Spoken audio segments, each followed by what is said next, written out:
Ladies and gentlemen, President Rodrigo Roa Duterte, the President of the Philippines.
Port of Manila, Subic, and Manila International Container Port, all up for condemnation.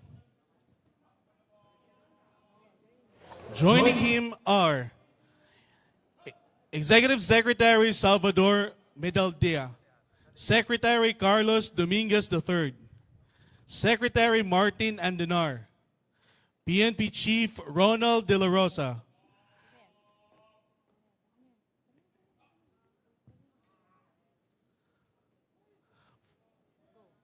For everyone's information, the vehicles to be condemned here are as follows. Used Lexus ES300 1996. Used BMW Alpina. Used Honda Odyssey. Used Mini Pajero. Used Mazda Roadster. Used Mitsubishi MMC. Used Toyota SW Towage Noah. Used Corvette Stingray. Used 2007 Mercedes-Benz S550. Used Ford Explorer Base 3.5L. Used Nissan 350Z. Used 1995 Mercedes-Benz C280. Used BMW 745. Used BMW 745 Li. Used Hyundai Ecus JS350. Used Audi A6 Quattro. Used BMW Z4. Used Jaguar Type S. And used 2 units Pajero. Simultaneously, condemnation of smuggled vehicles will also be conducted at the ports of Cebu and Davao. For the port of Davao, used Toyota Tundra, used Mercedes-Benz 2012 model, 2 units brand new Toyota Land Cruiser L200, 1 brand new Mercedes-Benz, and 2 units brand new Toyota Land Cruiser V8 2013. For ports of Cebu, used Audi S5, used 2012 Jeep Wrangler, used Mercedes-Benz CLK 350.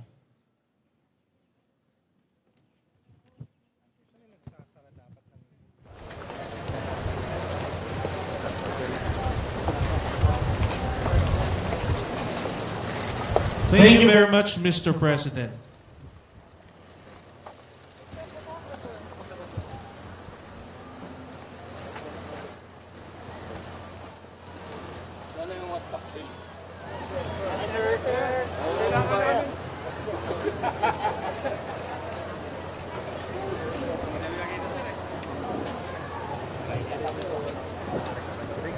Once again, the President of the Republic of the Philippines, President Rodrigo Roa Duterte.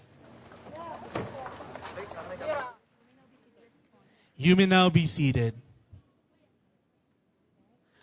At this point, as a protective measure, may we request everyone to please put on the safety gears as we are about to witness the condemnation of the smuggled luxury vehicles.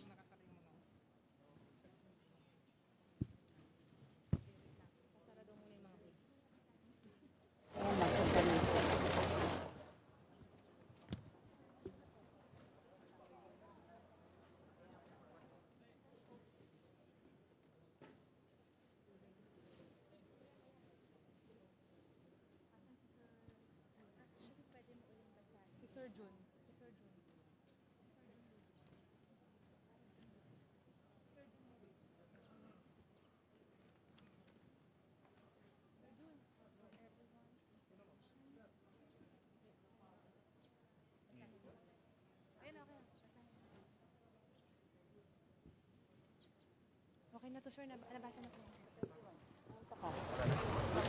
Sultan ko dito. Ang dalaw namin nilagay. Malapit sa mga masak. Oo. Tapos na lang yung PCO, diba? Driving na lang, papunta po.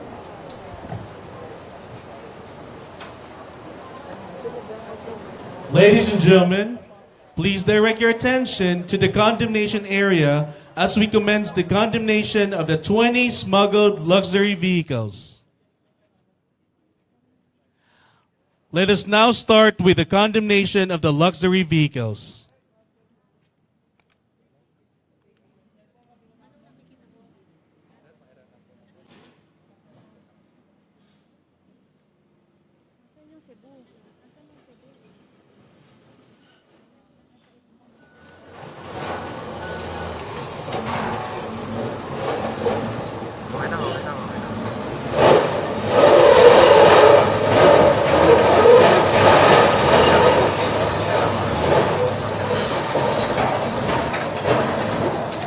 Again, for everyone's information, the vehicles to be condemned here are the following.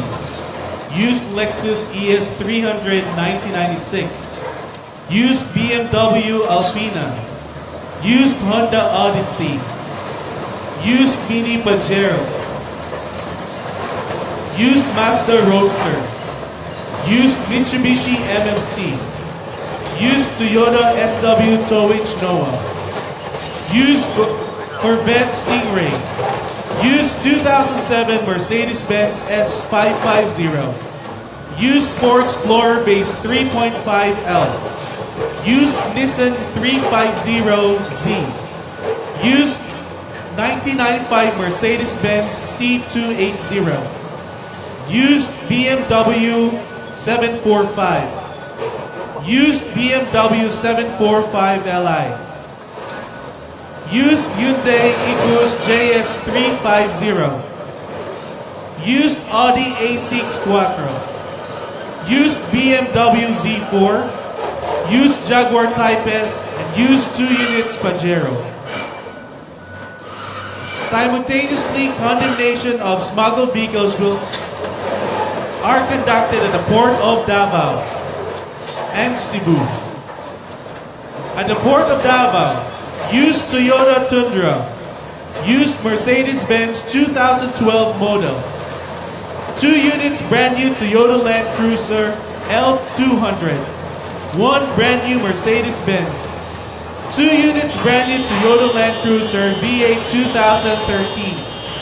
For the port of Cebu, used Audi S5, used 2012 Jeep Wrangler, and used Mercedes-Benz CLK 350.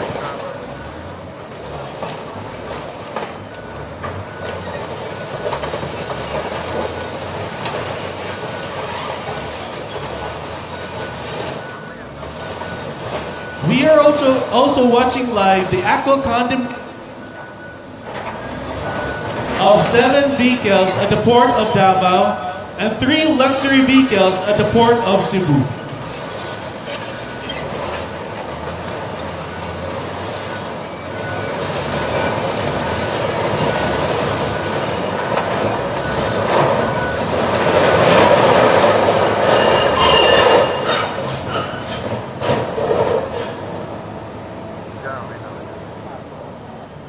Ladies and gentlemen, we have witnessed the condemnation of a total of 30 luxury vehicles.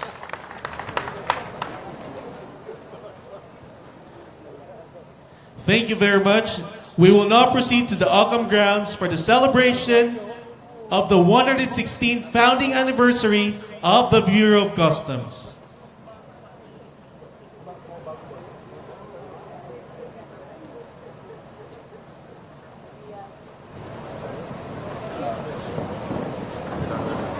And then, again, thank you very much. And please proceed to the Ockham grounds for the celebration of the 116th founding anniversary of the Bureau of Customs. Again, ladies and gentlemen, President Rodrigo Roa Duterte, the President of the Philippines.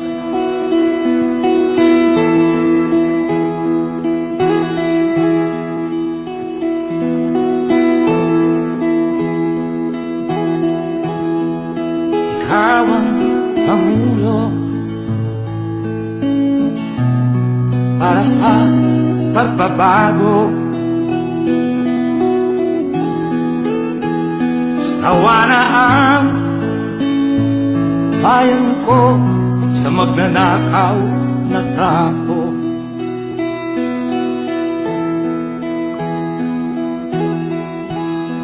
Madilim na kahapon. Ladies and gentlemen, President Rodrigo Roa Duterte, the President of the Philippines. Sa piling mo, di ko mawawala ang korupsyon.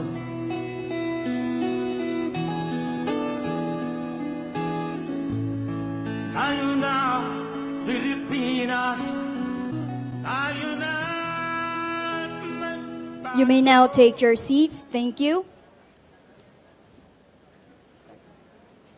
To formally begin our program, may I call on Bureau of Customs Commissioner Isidro S. La Peña for his welcome message and report of what has been accomplished by the Bureau as well as the Bureau's plans for 2018.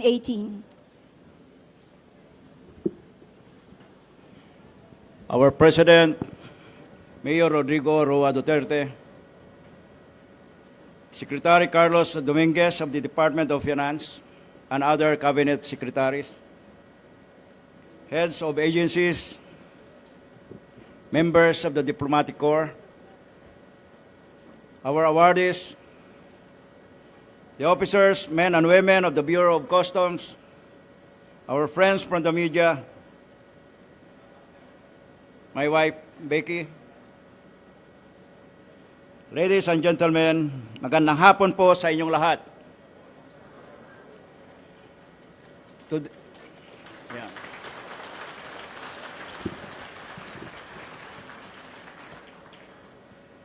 Today marks another milestone for the Bureau of Customs as we celebrate our 116th anniversary. It has been my honor and privilege to have been chosen by the President to serve as the Commissioner of the Bureau of Customs, and my deepest gratitude to our President, Mayor Rodrigo Roa Duterte.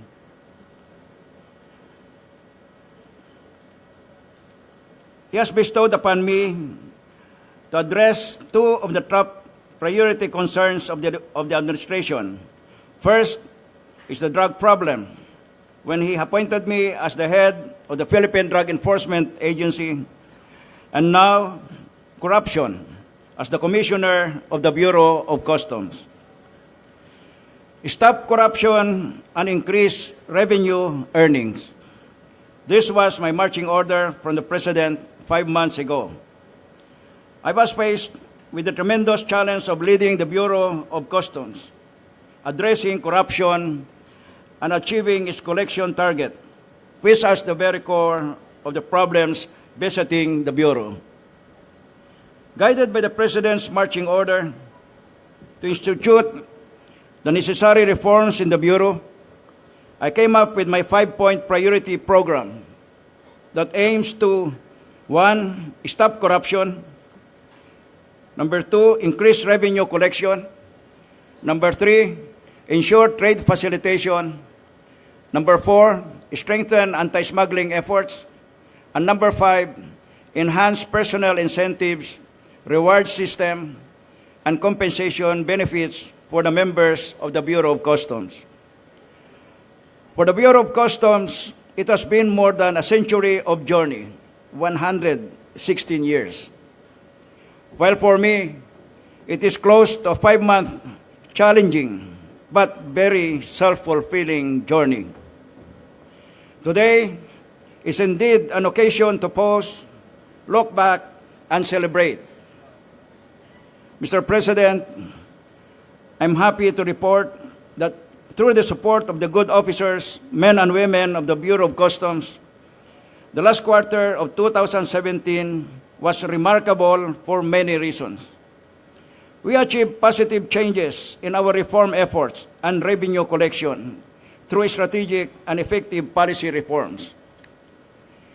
Under Stop Corruption, I have implemented no tara, no pasalubong, no gift, and no take policy. I have given the Bureau of Customs officials clean slate, and I have worked within the Bureau, but I have also implemented one strike policy.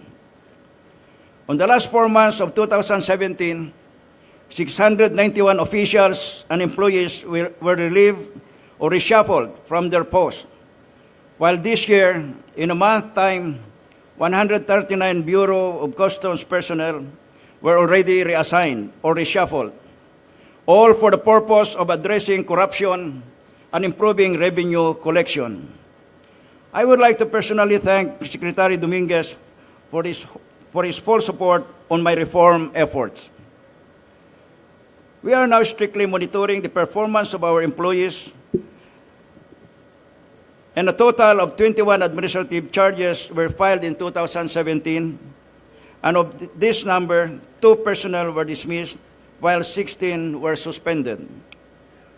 To warn the public, I am posting in the Bureau of Customs website and Facebook a notice to the public: unscrupulous individuals using my name and other Bureau of Customs officials in soliciting favors from various stakeholders and players, that their actions are not authorized and will not be recognized by the Bureau. When I assumed, I was informed that tax credit certificates are a source of pasalubong to the new commissioner. That has to stop. There is now transparency in the awarding of tax credit certificates, and it is now awarded during Monday flag raising ceremony. So far, we have given 2.7 billion tax credit certificates and 966 million pesos cash refund to various importers. I have likewise reconstituted the Tax Credit Certificate Committee to evaluate and process the request. I have issued a memorandum creating the Interim Internal Affairs and Integrity Unit.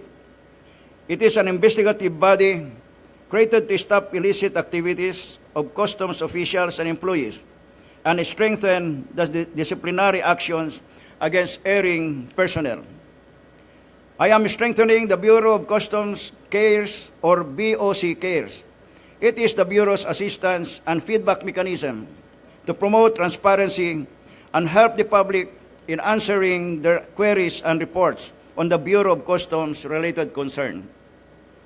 As to our revenue collection performance, the Bureau of Customs posted a milestone in the last quarter of 2017 by achieving an all-time high collection that is after I assumed as the commissioner. From the average monthly collection of 35 billion pesos in September 2017, we were able to collect 40 billion pesos. In October, 42.9 billion pesos. In November, 46.36 billion pesos. And in December, 44.45 billion pesos.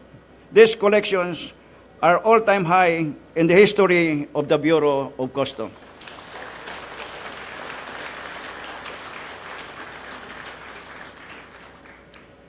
Upon my assumption on August 30, 2017, the Bureau had a deficit of 20 billion pesos for the first 8 months.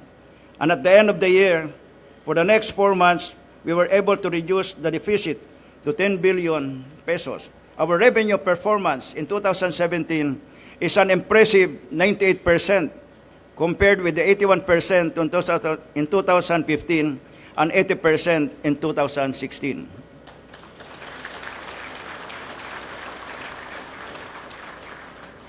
The significant increase in revenue collection is attributed to the efficient application of correct valuation of imported goods. As a result of my rigid directive to stop the practice of benchmarking and flow of grease money, or TARA. My third priority program is to enhance trade facilitation. I have abolished the command center and have authorized all district collectors to issue alert order. The inspection of shipments was made efficient by ensuring that all X-ray machines are operational 24/7. We are strictly observing the timeline in examining alerted shipment, which is 24 hours for perishable goods and 48 hours for non-perishable goods. Alert orders should not be feared by businessmen anymore. We have sought the cooperation and assistance of the Philippine Ports Authority, the port operators, and the Customs Brokers Association, as well as other stakeholders, for the efficient implementation of this program to avoid or stop TARA in the form of demurrage, which is taking toll on legitimate businessmen. Bureau of Customs officers are now mandated to strictly act on communications, requests, and permits within 5 days. And I am closely monitoring this because I strongly believe that kung may delay, may kita. I have implemented one assessment, no sectioning policy to address the SUKI system or collusion among importers, brokers, and customs employees. I have removed the presence of duty examiners at the X-ray field unit, at the gatekeepers and customs police at the terminal gates to facilitate processing of goods and eliminate unnecessary bureaucratic layer which serve as a venue of collecting TARA.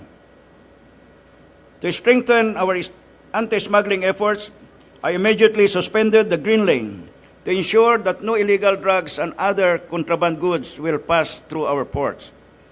We are closely monitoring the shipment of big-ticket commodities, such as oil, cigarettes, and motor vehicles, for the required clearances and permits and correct valuation.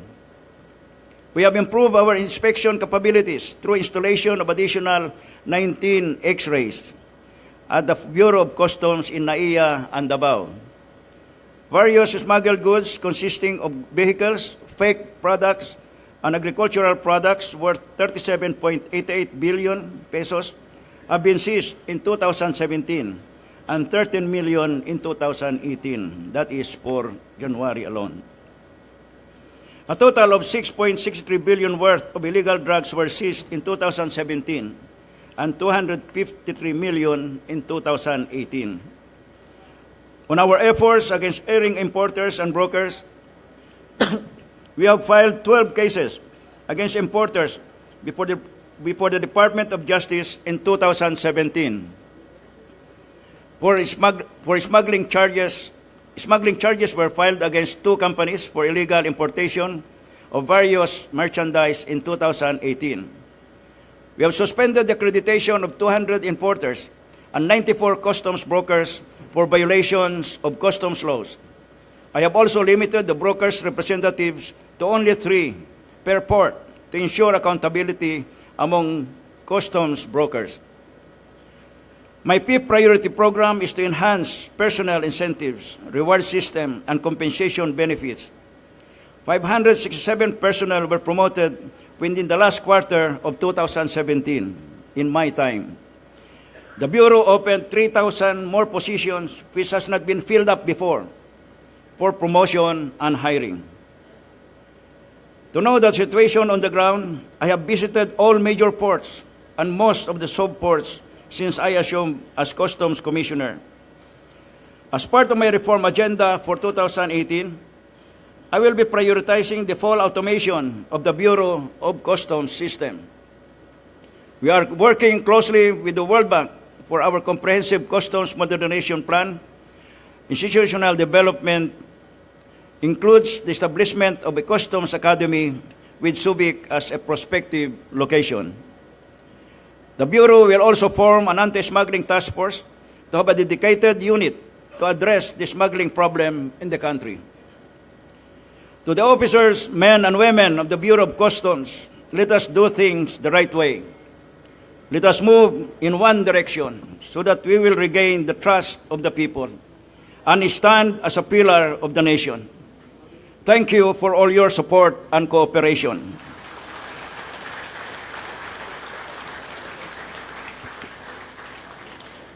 Mr. President, the Bureau of Customs is giving our full commitment to hit our 2018 collection target and deliver the much-needed revenue to fund your priority programs.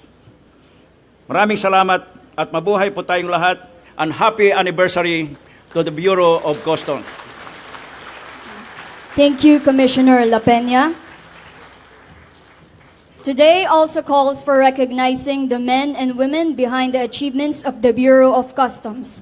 10 collection districts exceeded their collection target for the year 2017, thereby contributing to the entire Bureau's revenue collection of almost 458 billion pesos in year 2017.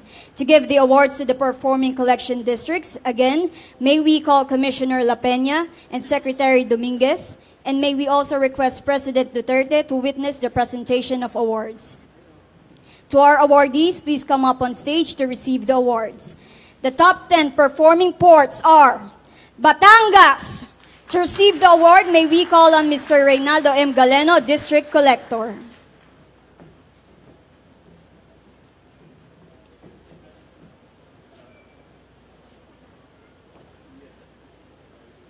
Thank you very much. Cebu. To receive the award, may we call on Ms. Fe Llewellyn G. Toring, Port Collector, Subport of Dumaguete. Thank you very much. Davao. To receive the award, may we call on Attorney Vicente Yutanco Jr., Deputy Collector for Assessment. Thank you very much. Cagayan de Oro. To receive the award, may we call on Mr. Jamail A. Marahumsalik, District Collector. Thank you very much. Iloilo. To receive the award, may we call on Mr. John M. Simon, District Collector.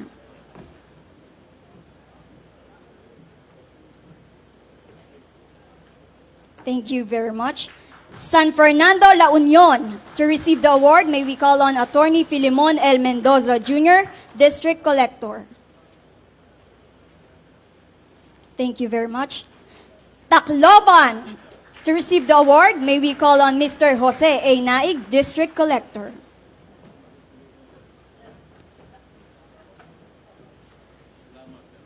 Thank you very much.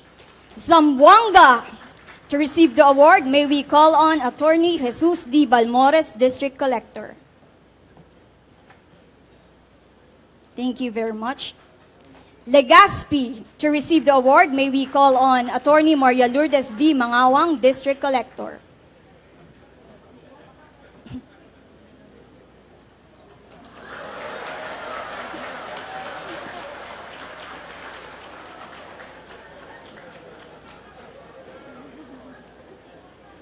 And now, the Port of Surigao. To receive the award, Ms. Lilibet M. Mangsal, District Collector.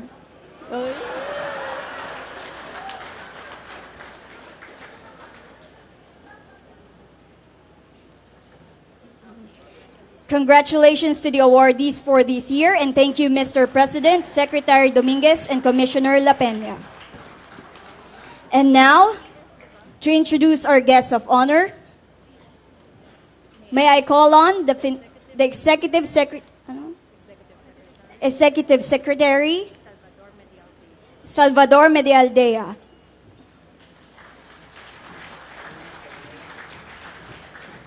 Magandang hapon po sa kanilang lahat. Isang malaking karangalan na ipakilala ko sa inyo ang Pangulo ng Republika ng Pilipinas, si Mayor Rodrigo Roa Duterte.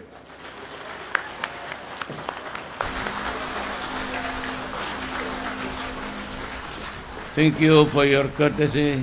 Kindly sit down.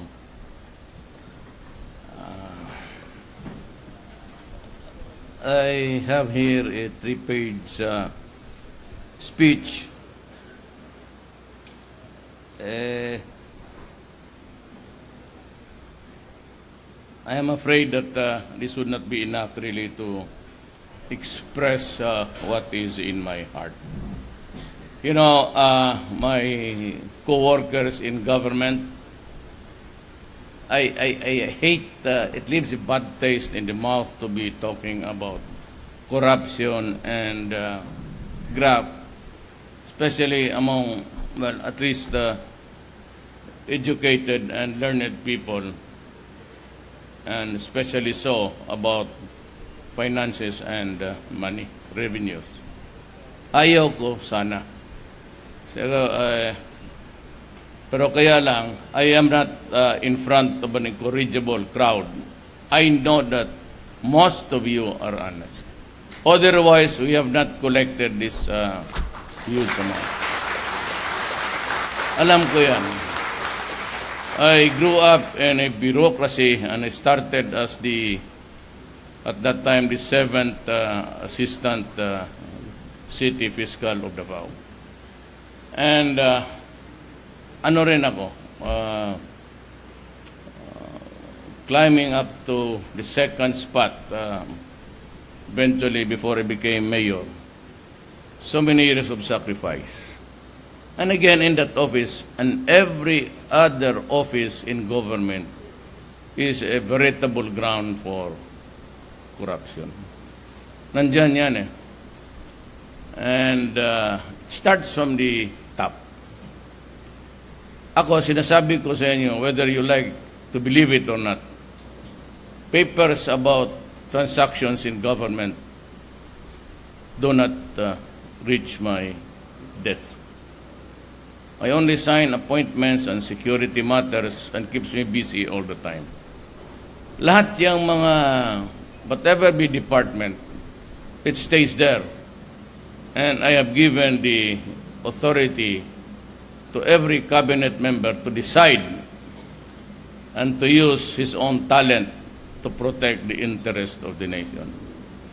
Walang contract, either yung mga railway, MRT, walang umaabot. Baski tanungin mo, and I do not call a cabinet member.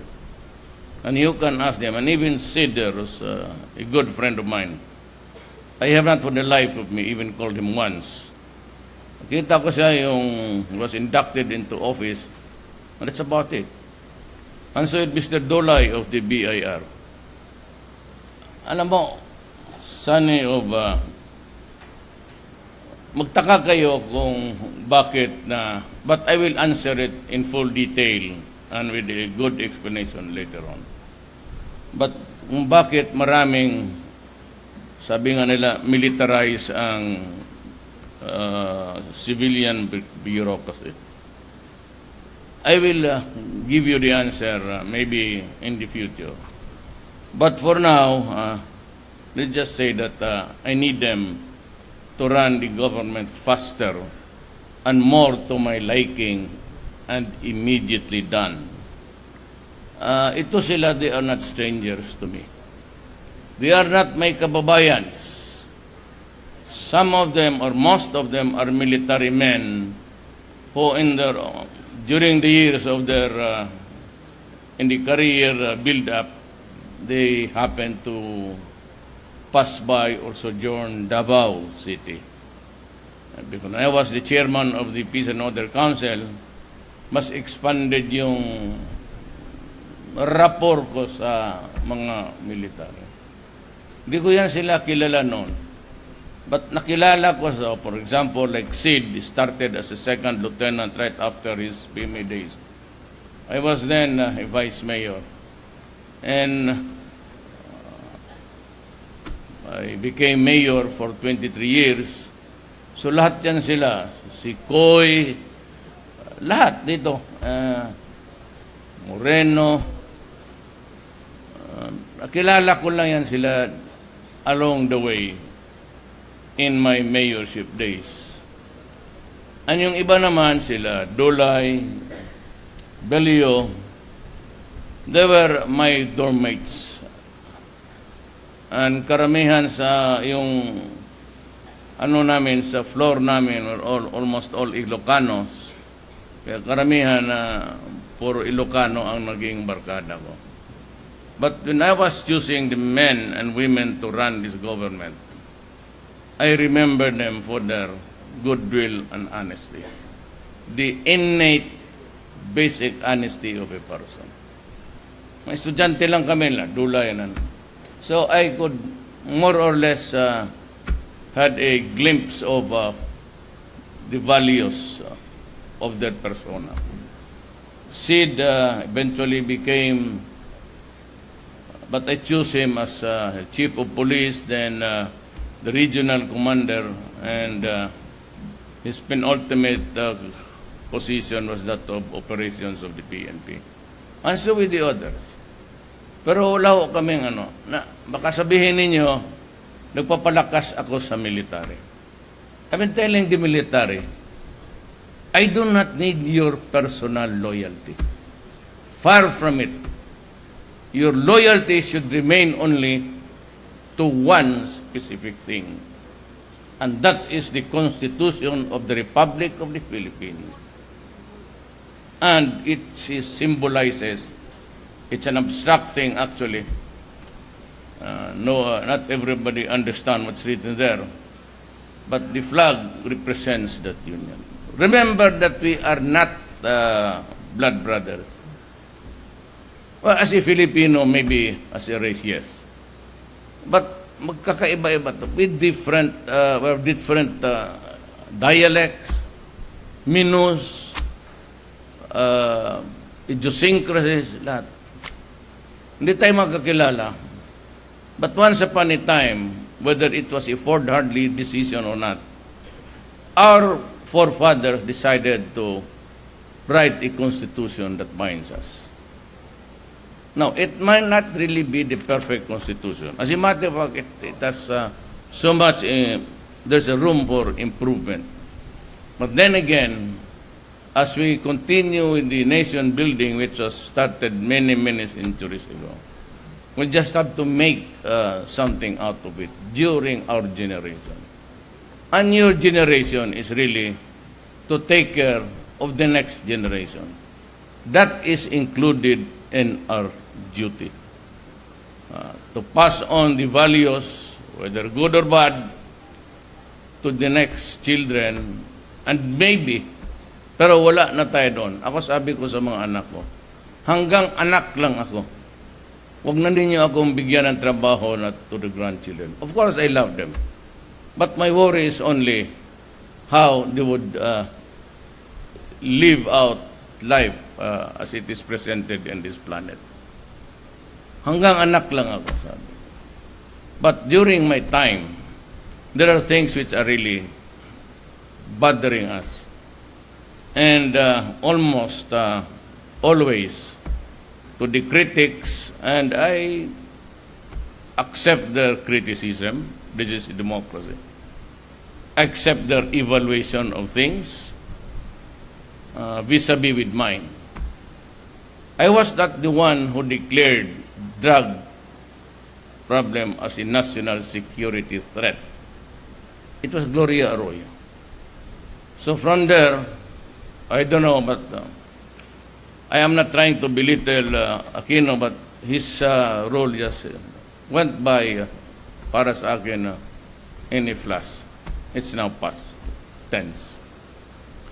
Ang nagpaiwan niyang deadly toxic, it has reduced, and even if there's a conflict in the figure of 10,000 o 1,000 ang namatay. O sabi ko, kay Santiago yun For a PDA, it says that it has reached 3 million. Kay panahon ni Bato, sabi niya 1,000,004. But it is really 101. You know, it has reduced my country, some of the citizens, to slavery. They are slaves to a chemistry that is very lethal. And for those unbelieving, the so many crimes and the many victims, innocent ones, rape, children, and even a 6-month-old baby being raped. That could not be done by a crazy person. And Shabu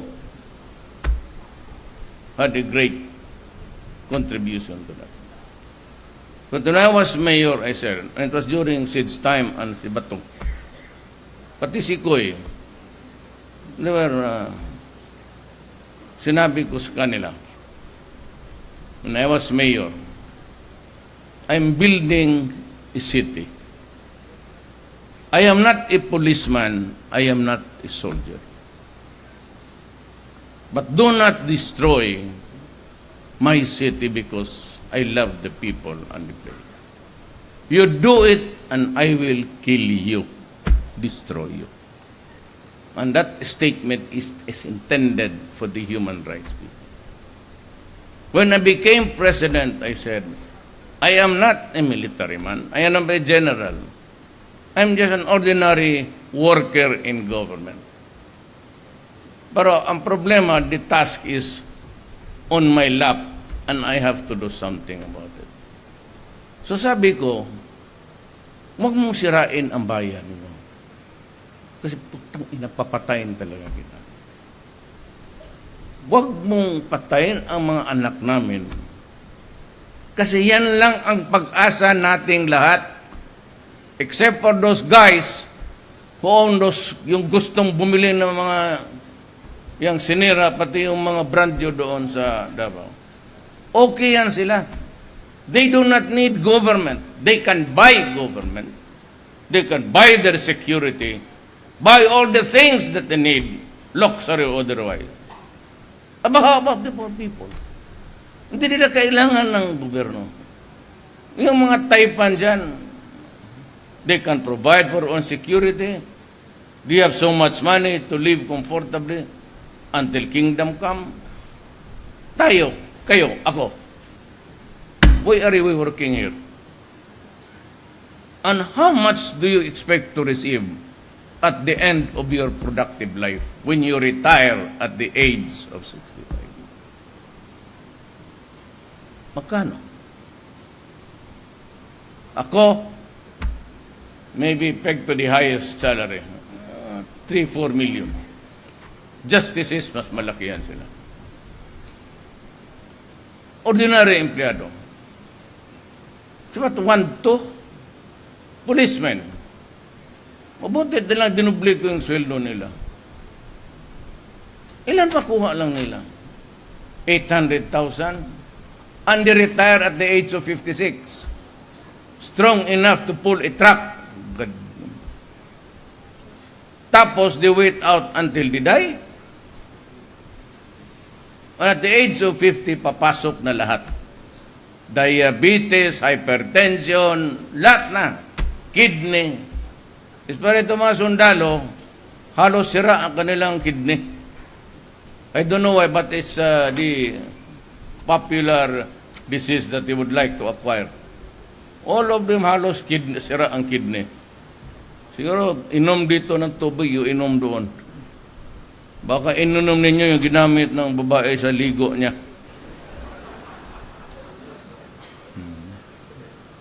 Tapos, I increased the pension of the SSS, senior citizens, 1,000. Is that enough? If you get for another 10 years, would that suffice? To buy all the medicines? Who pays for your hospitalization? Who pays for your meds? Who will spoon feed you? Sino magluto sa luga mo? Who will wipe your body with a towel and a hot water when you are already bedridden? And you think that you can live by that pension that the government is giving? So what is the secret? The secret is we work hard, educate our children. Just like my mother, And when she's on the sunset of her days, we take over and we take care of them. Otherwise, mga muy ganyan. And there are people who just abandon their mother and father just like that. And even in a family of 5, nobody wants to take it. Ganon ka-ingrato minsan ang tao.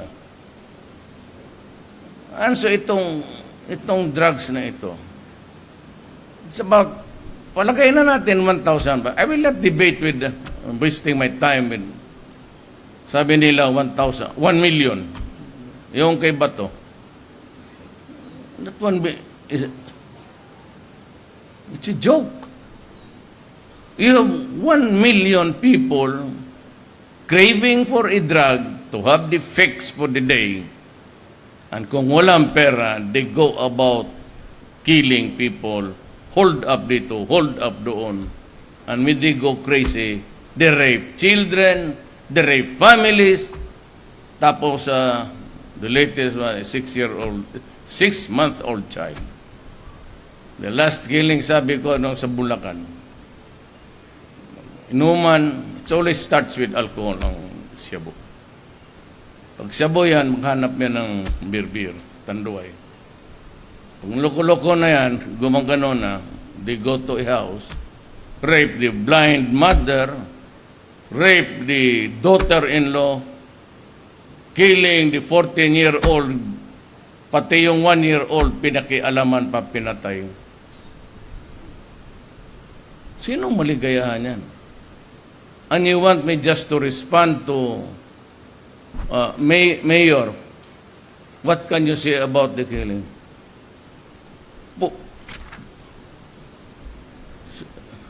It's a very stupid question. What so let's say, baski sa Davao, what is your reaction? How am I supposed to react? And you do it every day. Mahirap na yan. Diyan tayo hindi magkaintindihan. Military, I am not asking. It will the military and the police and all of you. You will see to it that the Constitution is followed. That if I overstay, even for one day, you are supposed to oust me, place me under arrest for violating the Constitution. And there will never be a time that I will ask you, you prop me up as a dictator of this country. I have enough politics. I have experienced all the accolades of my life. This would be my 40th. I never lost an election. I've been elected 8 times as mayor in my city. 1 term as a congressman, and another term of being vice mayor to my daughter, yung mayor ngayon. And itong pagkatapos nito, I would have served government for 40 years. Itong mga gagong ito, dictator, and even the mga edukado, akala nila sila lang ang may delikadesa, sila lang ang bright, sila lang kasi ang mga nag-aral dyan sa mga mahirap kayo. How poorly you look at your other fellow men. And you think that you are bright, pa-English dyan.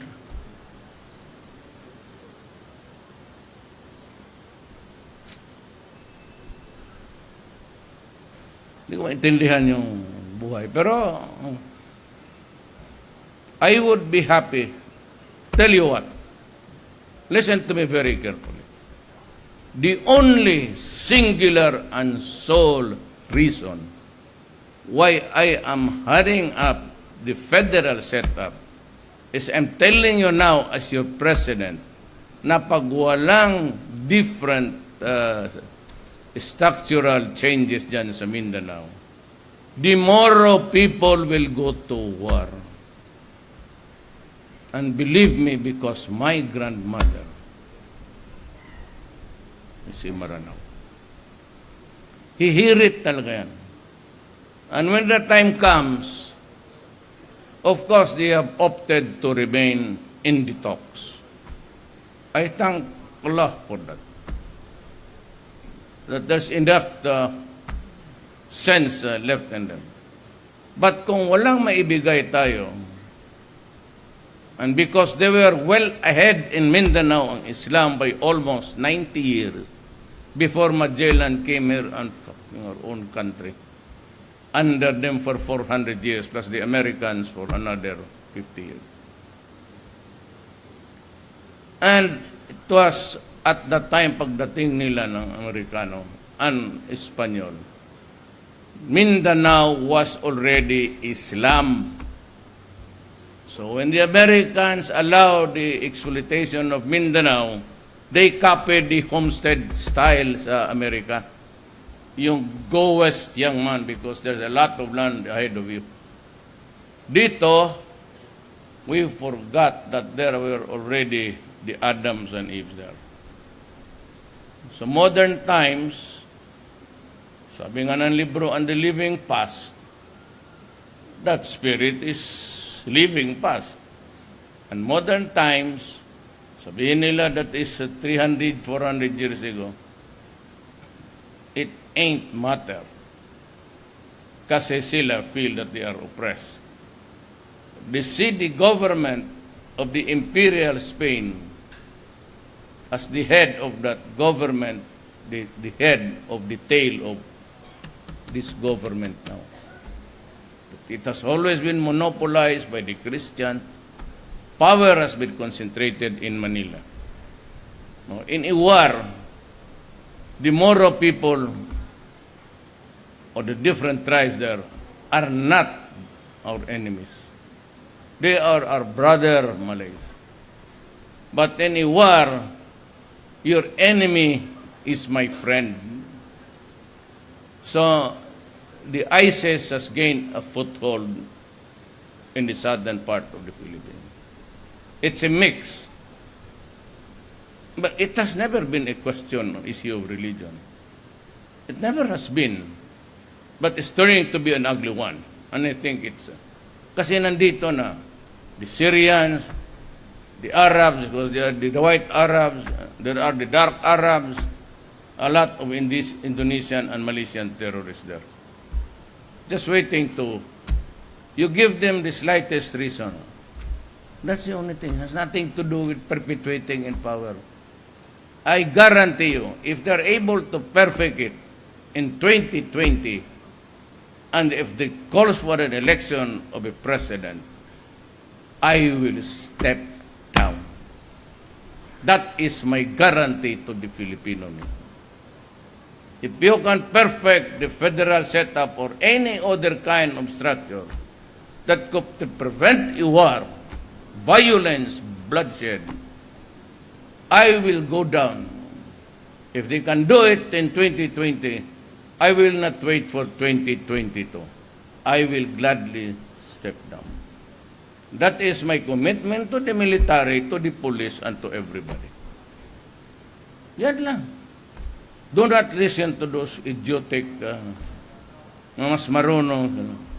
Mas akala nila may prinsipyo kaila kaysa atin. I would not have survived 23 years as mayor, 4 years as a congressman. I could not have helped my children being... Yang pulong na yan, ganito yan. Yan my son, at the age of 18, nagtanan yan with a Muslim lady whose mother was in Maranao and whose father was in Tausug. And the lady, the first wife, was 24 years old. Sumama yung bata at hindi na kami nakita for 5 years. Maybe he was brought to, but anyway, lola niya, great-grandmother niya, Maranao man din, went to Lanao, maybe he went to... Ang negosyo ng mga in-laws niya, yung mga jars, you ask the customs people here, pati yung mga chiefs of police, mga jars, mga, alam mo, galing Singapore. maybe ukay-ukay. At 18 years old, he learned the ropes there because he had to help. Kasi palamunin lang siya ng in-laws niya. Now, where is Pulong now? Pulong now? Nasa Patal yan, sigurado ko. Yan ang alam niya hanap buhay. Sabi niya, drugs. Alam niya, papatayin ko siya. Kung hindi, ipapatay ko siya. Yan ang totoo niyan. Where is he now? Where will be he tonight? Pantalan yan. Yan ang hanap buhay niya eh. Pero sabi ko, huwag kang pumasok dyan sa mga karkar. Gusto mo, bumili ka kung may pera ka. Kaya this smuggling. This has been going on. Ang history natin is for centuries na. Even the customs is more than a century old. Pero itong smuggling na ito, this kind of racket has been going on again and again and again over a period of centuries.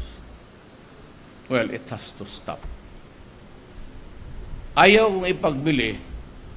Kasi kung ipagbili ko, consigned to a fictitious person, igagrahe lang ninyo yan dyan, hindi mo kayo. And when the time comes, they are sold to an auction. Yung auction diyang opisina, tatawag na rin sa isang sindikato dito. Siya lang yan. Wala man ako nabasa sa newspaper na may auction. Gusto ko rin bumili, baski second hand. Wala. O maya. So, auction. Then again, mag-import na naman itong mga unggoy na to. Putang ina. Huminto kayo. Huminto kayo. At least during my time, I plead to you. Total, paalis lang ako. I'm just a passing one. 4 years, wala nung. I'm not saying the weird one. I'm addressing myself to the entire government machinery. Itong mga cabinet members, they're only allowed 1 month to process. The directors of this country must do it in 1 week. You fail to do it, I'm opening a border office there because I would like to resume the barter trade. That's the only business that our brother Moros know how to. But Dominguez wants a stringent measure. Well, maybe, kung sino yung gusto magpunta doon sa Hulo-Sulo, magpa-assign doon, let me know. Because I'm drawing the skeletal diagram. Doon kayo ipa-assign. Mag-smuggle kayo doon. Kayo ang bahala na kayo doon. I will not hesitate to do it. I have fired so many. Alam mo, somebody told me, Mayor, sa panahon mo, maraming lumalabas buwan-buwan, spending public money. So tinignan ko, pati itong si Marina, nandito ba yung buang, si Paeng, yung putang inang yan. 22 trips a year. He wants to attend every convention doon. May climate change sa Africa conference nandoon. May climate change sa Brazil nandoon. May climate change sa New York, Brazil. Marami yan sila, puro climate change. Putang inang bagyo na yan, pinupuwit pa yung isa, pumapasok na naman yung isa. Rumamit, turo, hindi na turo. And you're spending people's money. Itong isa, sabi niya, may standing provision, all government employees, if you travel, economy class. You want comfortable, you add if you have the money. Do not travel, mabuhay. You will have to explain to me.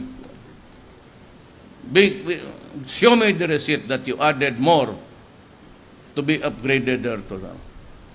Because it is not our money. Yan ang mahirap dyan. So we take the cheapest. What is the way? Well, ganon. Travel. First class. Mabuhay. That's the thing. That's the how to do it. Masabihin mo na parang namang hindi dumaan ng... Kaya nga I'm asking only 4 years. Maybe I too am guilty about it.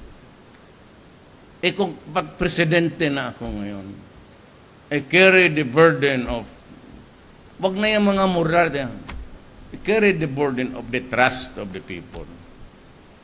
Work with me only for 3 years. Papatapos na ito. It's eating the 4th year now of my term. Just give us a respite of about 4 years. Okay na ako, bahala na pagkatapos. But in my time, I was talking to Davao, the Japanese ambassador.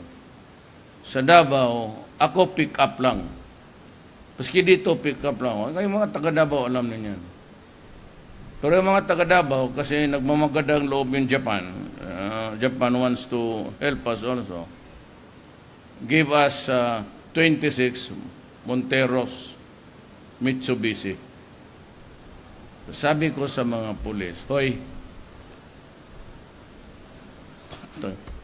kasi hindi ako barat. Hindi ako bumili ng yung mga lowest bid. I do not believe in that shit. Yung lowest bid, that has been the source of government corruption all this year.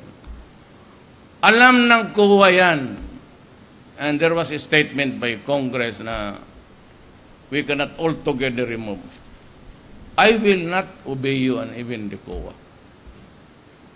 Lahat ng projects will be on turnkey. Parang Swiss challenge. Ito, I'm building this mega structure. You want it? Build it for me. You just follow the specification. Because at the end of the day, sa delivery, may hindi maganda dyan, hindi kita bayaran. Worse, I would expropriate it and I'll just give you token amount. Lowest bid, there's a group here in the Philippines just going around playing golf. And just hearing kung sinong may syudad na may bidding. Yung grupo na yan, yung legitimate magbid na ganong amount. 100 million, ito yung amin offer, 95. Mag-dive itong mga unggoy na to, pababa. Kunwari, pababa din siya pababa. So, sa lowest, so a government project worth 100,000, if you build it for only, I'll pay you something like 60, mananalo ka talaga. So, maghati-hati yung mga gagong yan. It is very good. May kasama mga babae. Kilala ko, gusto kong patayin ang mga, one of these days, mapaambos yan. Kaya lang ko, nandoon sa table nila, kasi magaganda yung babae nila. So, pinapatulan ko. Yung babae kinakausap po, hindi sila. Yan ang mga gagawin yan. So, yung mga parang lipstick, after 1 or 2 thunderstorms, wala na. Unsafe. Magbigay sa office of the president. Kung hindi ang presidente yung corrupt, ang tao, tapos magbigay pa sa governor, magbigay pa sa mayor, magbigay pa sa congressman, magbigay pa doon sa barangay captain, ang putang ina niya, ako kung bakit, pati barangay captain magpirma sa completion sa project. Maghingi yan. So, ilan na lang naiwan para sa project? About a third or a half. So, you get this lousy thing. Ngayon, if COA will insist on that, you can charge me.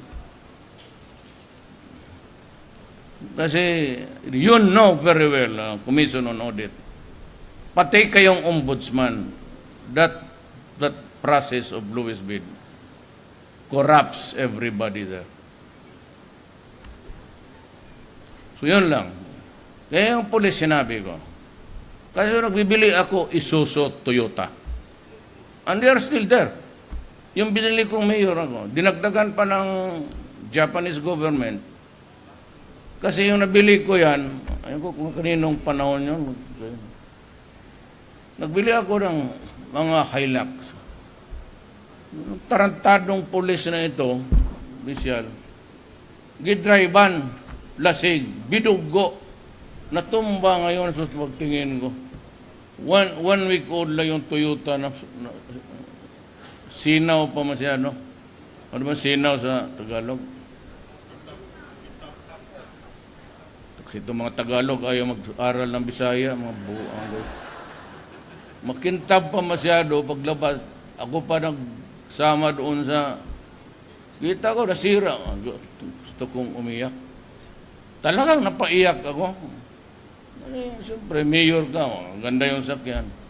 Pero tarantadong pulis na to. Kaya nung nagpunta yung dineliver Poro Montero, hindi nabutan, malas kayo.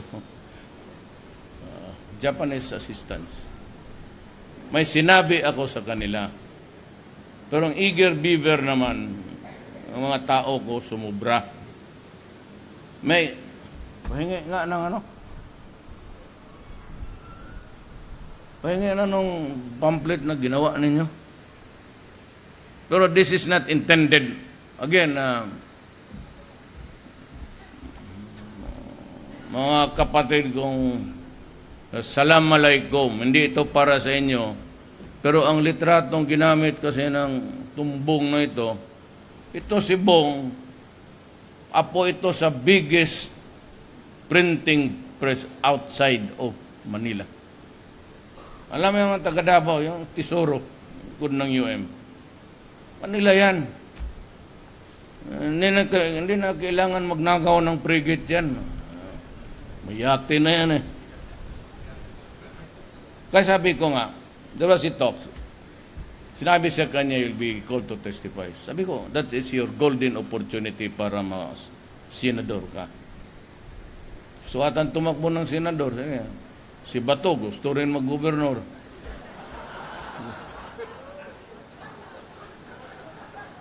Si Panelo, isa pa rin yun, artista. Ito, printing press niya ito. Sinabi ko, I was talking about, not only about cars, sisirain nila. Take care of that. Because ang sekreto is maintenance. So sayang naman, in front of the Japanese ambassador said, make it last. Ordinary wear and tear. Kaya sabi ko, hoy kayo, hoy, kinig kayo ha, puro no. Sinabi ko, do not do foolish thing. And I said, not during my watch. Wag sa panahon ko. So those were catchy words, but it was just spur of the moment. Tingnan mo ang ginawa. Ang Samarawi tuloy, baka sabihin ng mga Moro, hoy, hindi kayo kasali. Kata kung tarantado kayo, kasali talaga kayo. Pero hindi ko ito na-distribute. Binibigay ko lang sa... Pag pinagalang kita nito, ibig sabihin kandidato ka na sa extrajudicial killing. I just leave one for... Lagay ko yan sa And Billy is here. I mean no offense. Customs. Ito yung mga traditional Fortunately, kayo, para kita nila easy money. At alam mo kung bakit. Nung mayor pa ako, magpa-recommend, pa-endorse, ngayong presidente ako, pati yung mga supporters ba? O sige, bayad tayo ng utang na loob eh. Saan mo gusto? Sa custom, sir? Ay. Pag yan ang lumabas sa bunga ko, pasensya ka. Pag saan gusto mo? Sir, sa BIR, sir. Tapos. Ang totoo niyan, prangkahan ko kayo. Maglibot ka any town, any municipality. Huwag lang kayong ma-insulto. It might be a product of your toil. Not all of you are corrupt. Please believe me. Not all of you are without morality. Pero baski doon sa Davao, maghanap po ng magandang bahay is the BIR and the customs. That's the sad part. I hate to say it because it leaves a bad taste in them. Kaya ako, kung if they are not the incorrigible one, so palampasin mo lang. Kung ikaw yung bato-bato sa langit, tamaan o magalit, I'm just echoing and re-echoing the deep-seated sentiment of the people. So yan lang ang problema kasi ang nagsulat nito mukhang nandito. Kahiya naman kung hindi ko basahin. Just give me about 1.5 minutes and I'll be through. I'll just read the speech. Ito yung pang-formal. Ito yung isa, pangmura yun. I greet the Bureau of Customs on the occasion of its 160th anniversary today. It has been a long and challenging journey for the agency as it strove to curb customs fraud, facilitate trade through effective customs management system. However, much remains to be done. The BOC needs to improve its overall revenue collection to meet its target so that the government will have more funds for its priority development program. Now, putulin ko muna. What happens now to the breeder? Yung winasak. May value pa ba yan, ma'am? Is there still a value? Kasi magamit pa. Kasi just make me a rough computation. A true and correct, rough lang. Ngayon ba, without looking into the papers, how much it is? Kasi ang order ko kay DILG Secretary, pati kay, I don't know who's the other one, sabi ko, ibigay ninyo sa tiga pabili ng bakal. At least, hindi sila makakotse ng ganon. Pero baka may kuha pa sila doon, di laruan na. Kaawa naman. So, I will pay. If there's a liability there, I will pay. Para walang, I know that there's still, however low, or however small, it's still a thing of value. So just make me a computation. Walang problema, ako ang magbayad. Ipa-distribute ko na ngayon. Pakuha ko siguro sa police. General Anyo would take care of it. Puro yan sila general ngayon sa... Marami sa cabinet ko, we are shadowed by all halos military men. At karamihan sa kanila, puro Ilocano. Kaming mga Bisaya dyan, dalawa na lang siguro. Pag mag-retire pa ito, si Bato, pati sino mag-retire?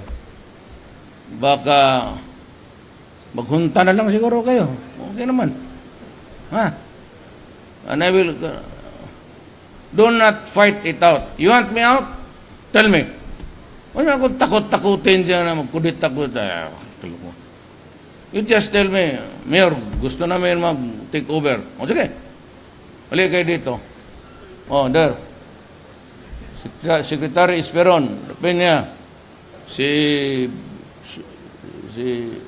John Anyo, Bato, raise your right hands.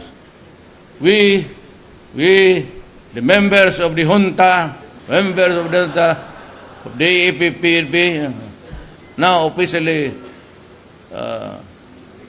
takes over the reign of God. And we will solve all corruption. Lahat. At we will, kaligaya ko na lang. Bakit kayo magipag-away sa akin? Ang patay ninyo, sundalo rin. Patay ninyo, mga mista ninyo. Puro man. Kalukuhan. Basta kung gusto nyo, kasi ako naghahanap lang rin ng rason. If you provide me the reason, bye-bye. Wala kayo dyan. Total magkaibigan man tayo. Why do you have to fuck with kudita? Rubuang. Inyo na yan. Uwi na ako sa amin. So yan ang guarantee ko. No dictatorships. No extension. Ready to abbreviate my term as early as if you can get to it in 2020. Fine. No more mountains to climb. No more challenges to meet. I am done. Binigay na sa akin ang Panginoong Diyos.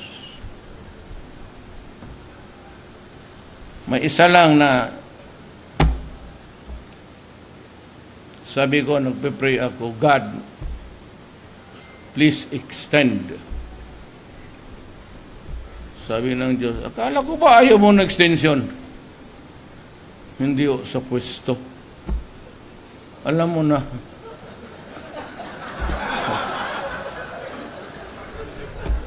Sabi niya, hoy Duterte, putang ina mo. 72 ka na. Matulog ka na lang ng maaga. Sabi ko, extend, Lord, yun, extend ba? Sabi na, akala ko ba ayaw yung ibang extend? Sabi niya, ilang taon ka na? Bas 22. Magdasal ka na lang. No more. No more extension. Marami dito. Balot lang. Ewan ko ito Kang Dominguez, classmate ko ito. Kababata ko na to, classmate ko pa. Siya yung, ayaw niya aminin na valedictorian namin. From kindergarten to upway.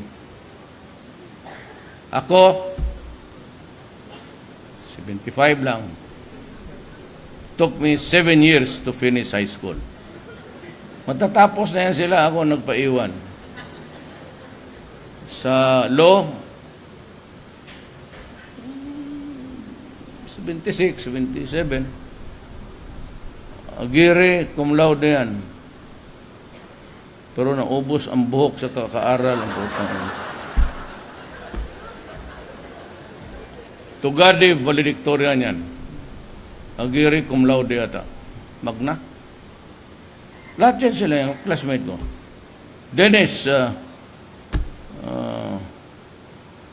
Taningko. Parang isa ka pa dyan. Ito, isa rin yan. Ingay sa klase. Napalibutan ako dyan. Well, you know, the guy was criticizing about the passport last night. What a chance to do it, but I was wondering, say, well, take care of it. No, he lied to Congress and he's gone. And I don't know what he's talking about. Kaya kung nilagay kita dyan, kasi sabi ko, solve mo. Anyway, puro mga valedictorian. Yasay is a son of a ministro, pastor.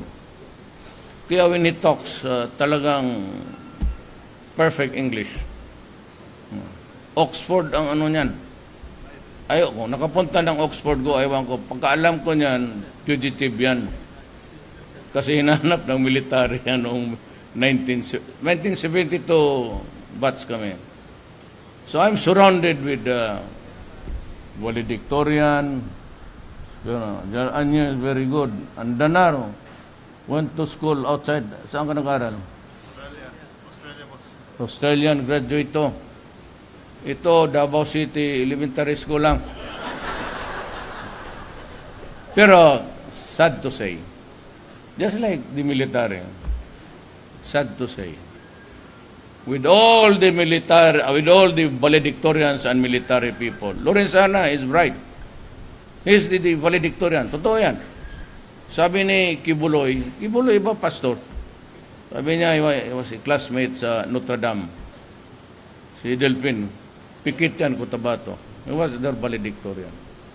For all of this, mga valedictorian, mga guwapo, mga foresight, minsan, Billy, very consistent.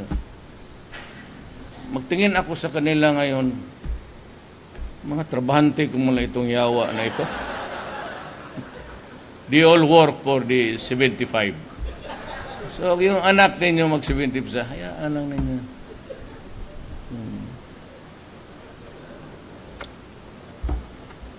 In the long run, isa sa mga anak ninyo maging presidente. Tignan ninyo. Maraming salamat po.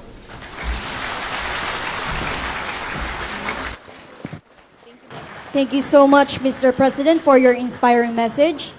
At this point, may we request the President for a photo opportunity in 5 batches. May we call on the first batch, the Deputy Commissioners and Mrs. La Peña. Batch 2, please be prepared.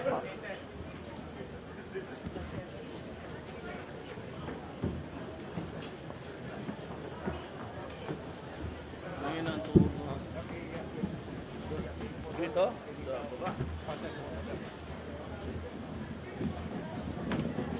Alaline daw, alaline.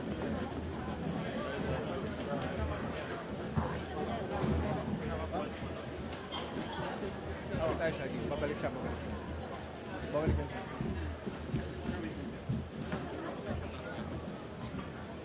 Sa taas ka na.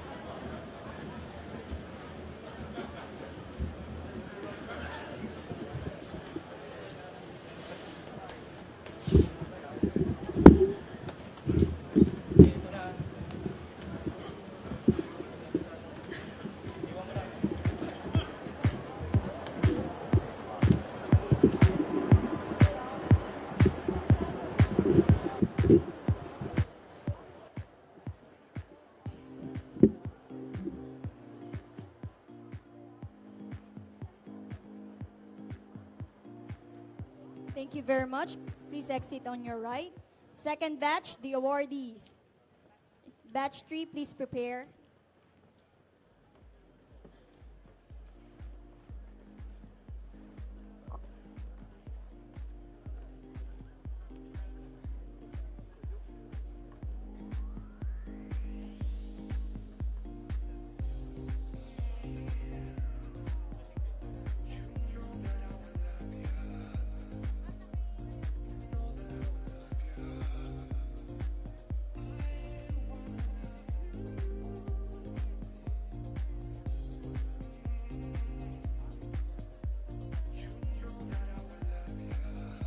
Thank you very much. The batch 3, district collectors and sub-court collectors.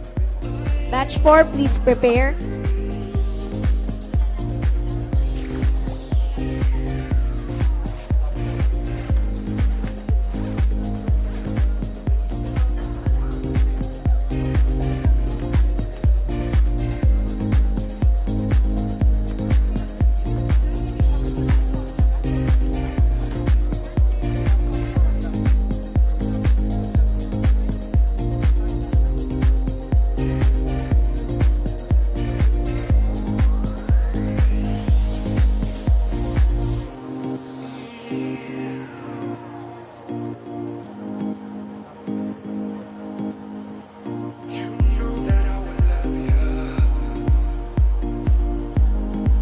Thank you very much. Please exit to your yard. Now, batch 4, directors of customs. Batch 5, please prepare.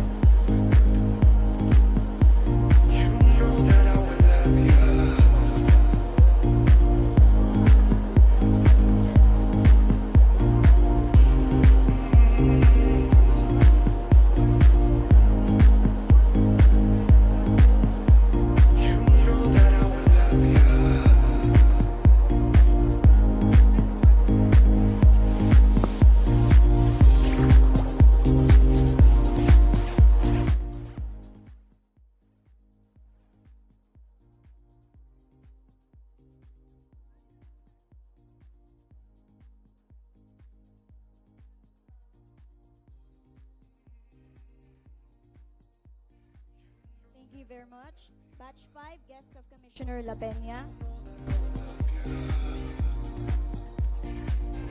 Please exit to your right po.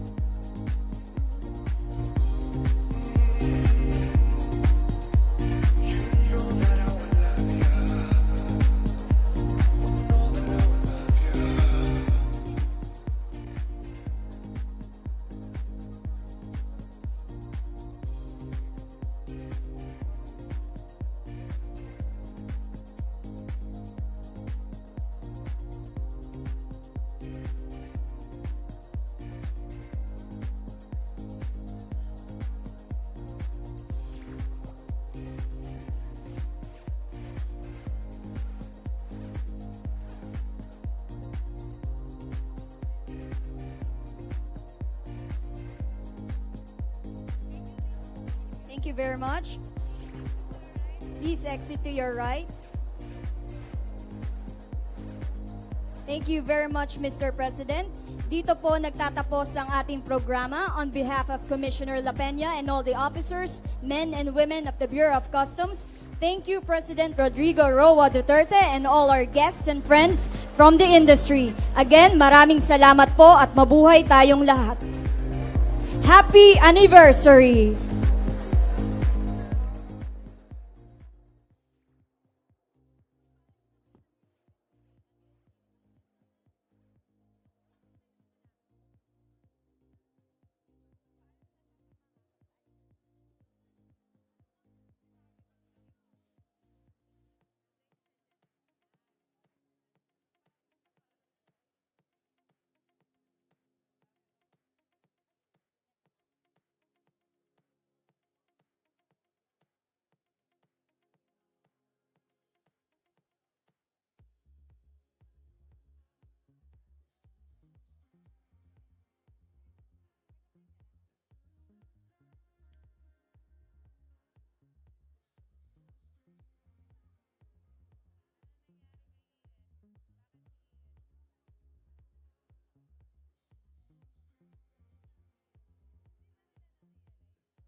Ladies and gentlemen, President Rodrigo Roa Duterte, the President of the Philippines.